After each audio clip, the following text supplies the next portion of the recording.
एक कहावत है, पानी से पानी मिले, मिले कीच से कीच। उसकी अगली लाइन बोलूंगा तो दिक्कत में आ जाऊंगा, तो अगली लाइन नहीं बोल रहा, आप गूगल कर लेना। ज्ञानी को तो ज्ञानी मिल जाते हैं, और जो अल्प ज्ञानी होता है उसको अल्प ज्ञानी मिलते हैं। अब क्या कारण है कि जो भाजपा का शीर्ष नेतृत्व है उनको ठग मिल जाते हैं, वो ठग के चुंबक हैं, ठग उनके प्रति आकर्षित हो जाते हैं, उनके आसपास रहते हैं, उनके कार्यालयों में रहते हैं, उनका नाम इस्तेमाल करते हैं, उनके अपने विजिटिंग कार्ड्स में उनके कार्यालय का नाम लगा देते हैं। पिछले कुछ महीनों में जितने जालसाज, फरेबी, नामवर, जिनको हम 2 नंबरी कहते हैं, जितने पकड़े गए, कई हैं जो नहीं पकड़े गए अभी भी, वो सब इस नेतृत्व के करीबी दायरे में होने का दावा करते हैं या वाकई होते हैं। कई लोग तो विदेशों में सेटल हो गए अपना काम तमाम करके, और कई हैं अभी भी जो प्रधानमंत्री कार्यालय, भाजपा के दफ्तरों में, संघ के समर्थित जो लोग हैं उनके आसपास घूम भी रहे हैं, उनसे, जिसको अंग्रेजी में कहते हैं, लेजिटिमेसी भी लेते हैं और अपना काम कर रहे हैं। मैंने खुद यहीं इसी मंच से गुजरात के महाठग किरण पटेल के बारे में आपसे चर्चा की थी। वो किस्सा अभी पूरा नहीं हुआ है, उसमें कई और परतें खुल रही हैं। There are several layers to the story of Kiran Patel, which I had in an earlier press conference discussed here. इस व्यक्ति ने फर्जी तरीके से कश्मीर जैसे संवेदनशील इलाके में जाकर और Z+ सिक्योरिटी ली। फिर एक संजय राय शेरपुरिया की चर्चा हुई, जिन्होंने अपना एड्रेस भी यहीं रेस कोर्स के आसपास का दे रखा था।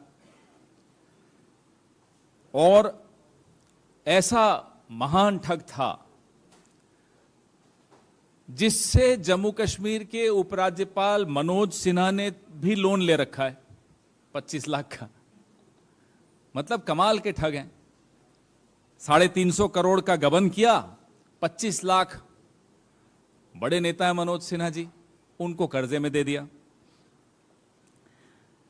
आप सब जानते हैं, मुझसे बेहतर जानते हैं कि जो मोदी जी के मंत्री हैं, बेचारों को फीता काटने तक की इजाजत नहीं है, वो रिबन कटिंग भी नहीं अलाउड। हम जानते हैं देश में बेरोजगारी है, लेकिन मोदी जी के कैबिनेट में जितनी बेरोजगारी है वो आपको कहीं और नहीं दिखेगी। देश से भी ज्यादा अगर बेरोजगारी कहीं देखनी है तो प्रधानमंत्री जी के कैबिनेट को देख लीजिए। असली कैबिनेट, पावरफुल कैबिनेट,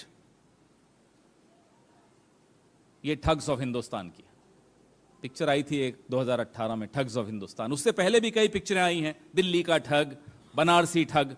मैं वो नाम जानबूझ के नहीं ले रहा, फिर आप पता नहीं क्या क्या अर्थ निकाल लेंगे और अनर्थ कर बैठेंगे। तो ठग्स ऑफ हिंदुस्तान जो आजकल दिख रहे हैं चारों तरफ, असली पावरफुल कैबिनेट इन ठग्स की है, ये लोग चला रहे हैं। नीरज सिंह राठौड़, मत पूछिए कहां के हैं, गुजरात के हैं। अंकित सिंह, मत पूछिए कहां के हैं। वासुदेव तावड़े, सत्येंद्र चतुर्वेदी, ब्रिजेश रत्न, ये तमाम नाम ऐसे हैं जो अपने आप को कोई अमित शाह का भतीजा बताता है, कोई अमित शाह का करीबी बताता है, कोई नड्डा जी। अब नड्डा जी तक के करीबी लोग पावरफुल हो गए, बताइए। नड्डा जी खुद नहीं हो पाए और उनके करीबी लोग पावरफुल हो गए। ये मजाक तो है, लेकिन देश के साथ हो रहा है। अब नीरज सिंह राठौड़ तो नड्डा जी का निजी सहायक बताता है अपने आप को, और ऐसा महान आदमी कि कई राज्यों के विधायकों को मूर्ख बना दिया। बताइए साहब, विधायकों को मूर्ख बना दिया, इतना बड़ा ठग। और पुलिस ने इसको नागपुर में जाकर जो विधायकों को मंत्री बनाने का झांसा दे रहा था, उस आरोप में गिरफ्तार किया। सवाल यह है कि इतना आत्मविश्वास इन ठगों को कैसे आता है? हमने तो सुना था कि मोदी जी का आतंक चलता है चारों तरफ, उनकी बगैर इजाजत के लोक कल्याण मार्ग है ना आजकल, 7 लोक कल्याण मार्ग छोड़िए, पूरे देश में पत्ता नहीं हिलता। तो क्या ये उनकी जानकारी में नहीं है? और अगर जानकारी में नहीं है तो 9 साल से आप क्या कर रहे थे प्रधानमंत्री बने हुए, जब आपको अपने ही आंगन में क्या चल रहा है उसकी जानकारी नहीं है? चले साहब यूक्रेन में जाकर शांति लाएंगे अरे अपने आंगन में तो देख लीजिए क्या हो रहा है। तो अब नड्डा जी आपका ये कैसा सहायक जिसने ठग डाले आपके विधायक, इस तरह का सहायक? अच्छा, हमने ये तो हम आश्वस्त हैं कि आप लोग वोट लेकर ठगी कर जाते हो, काम नहीं करते लोगों के। यहां आपके नाम से पैसे लेकर भी काम नहीं कर रहे, वो विधायक बेचारे रो रहे हैं मंत्री नहीं बने। पैसे किसने लिए, किसके नाम से लिए, किस तक पहुंचे, कहां पहुंचे, कौन है ये लोग? फिर एक है साहब यश अमीन उर्फ विराज शाह, गुजरात के, अमित शाह के भतीजे बताते हैं अपने आप को। बेटा तो फिर भी उनका दिख जाता है स्टेडियम में यहां वहां, कभी दुबई में, कभी कहीं, कभी कहीं, कभी नरेंद्र मोदी स्टेडियम में। ये भतीजा कौन है और कितने भतीजे हैं? एक लिस्ट जारी करिए, देश को तो मालूम हो कि अधिकृत भतीजा कौन है, अनधिकृत भतीजा कौन है, किसकी बात पे विश्वास करें, किसको पैसे दे। लोग बड़े कंफ्यूज हैं, लोगों को समझ में ही नहीं आ रहा साहब। ये साहब भी विधायकों को मंत्री बना रहे थे और इनको भी जिसने पैसे दिए उसके पैसे डूब गए। अब एक और नवरत्नों में से एक रतन है, ब्रिजेश रतन नाम है उनका। अब ब्रिजेश रतन जो हैं ये भाजपा नेता के बेटे हैं और ये भी अपने आप को अमित शाह के करीबी बताते हैं। एक व्यवसायी से इन्होंने 2 करोड़ की धोखाधड़ी की, 100 करोड़ का रेलवे का टेंडर दिलवाने की एवज में। शिकायत हुई, कोई कार्रवाई नहीं हुई। अब कार्रवाई क्यों नहीं हुई, मुझसे बेहतर आप समझते हैं। हम जानते हैं, जानते तो थे, मानते भी थे कि अमित शाह मोदी जी के करीबी हैं, लेकिन इधर कुछ बीते दिनों में सुनाई दे रहा है, कुछ हो रहा है। कुछ भी हो रहा हो, अमित शाह के करीबी जितने ये नाम मैंने आपको लिए हैं, ये पिछले 9 साल से बचे रहे, अपना काम करते रहे, ठगी करते रहे, लेकिन बचे रहे। कौन बचा रहा था? अब आते हैं जी अंकित कुमार, दूसरे हैं वासुदेव, तीसरे हैं सत्येंद्र। ये अपने आप को पीएमओ का अधिकारी बताते हैं। शाह तो शाह, शहनशाह भी कोई कम नहीं है हमारे। उनका भी नाम लेकर 3-3 लोग प्रधानमंत्री कार्यालय विजिटिंग कार्ड्स छपा रखे हैं। अब हमें तो नहीं समझ में आता, क्योंकि हमने और भी कई दौर देखे हैं। आप लोगों ने में से कुछ लोग ऐसे हैं जिन्होंने कई दौर देखे हैं। अटल जी का दौर देखा, डॉक्टर मनमोहन सिंह जी का दौर देखा, कुछ लोग ऐसे हैं जिन्होंने पहले के भी दौर देखे।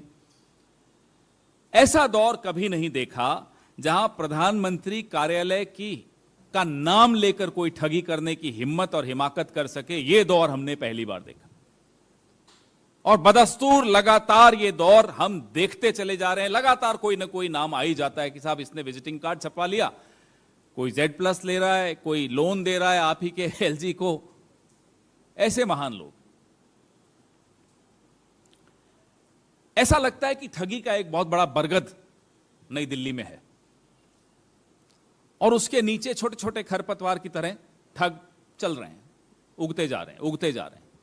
इनको श्रय प्राश्रय किसने दे रखा है, शरण किसने दे रखी है, इनको प्रोटेक्शन कौन देता है? Who gives protection to these petty thugs, petty criminals who are misusing the names of the Prime Minister of India, of the Home Minister of India. It's not a joke. It's a very serious security concern also. I may be laughing about it, but it's not a joke. कोई नड्डा जी का नाम ले रहा है, हमें तो लगता है कि सब एक ही शाख के पंछी हैं, शाखा के भी हो सकते हैं। अब अगर इनका किसी वीवीआईपी से संबंध नहीं है तो ये बच के कैसे निकल जाते थे लगातार, और अब अभी कई हैं, अभी कुछ नाम हमें अनधिकृत रूप से मिले हैं, हम भी इंतजार कर रहे हैं, देखते हैं वो पकड़े जाते हैं या नहीं तो हम भी खुलासा करेंगे। कोई कठोर कार्रवाई नहीं होती, न ईडी इनके पीछे, न सीबीआई इनके, हमें मालूम है ईडी सीबीआई महाराष्ट्र में व्यस्त है, छत्तीसगढ़ में व्यस्त हैं, राजस्थान में व्यस्त हैं, झारखंड में व्यस्त हैं।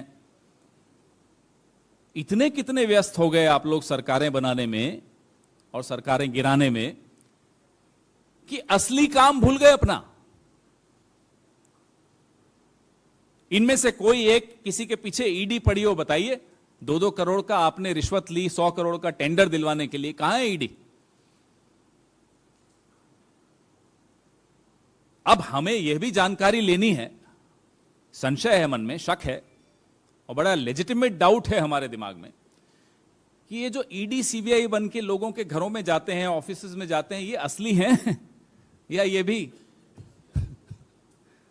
तो अब ये जानकारी तो या तो आने वाले महीनों में कुछ और खुलासे होंगे या जवाब दें प्रधानमंत्री जी, ये माजरा क्या है, किस तरह की सरकार चला रहे हैं, कैसे आप ये देश चला रहे हैं। और नड्डा जी, अगर आप पार्टी चला रहे हैं तो कैसी पार्टी चला रहे हैं कि आपके सहायक ही विधायकों को लूट रहे हैं?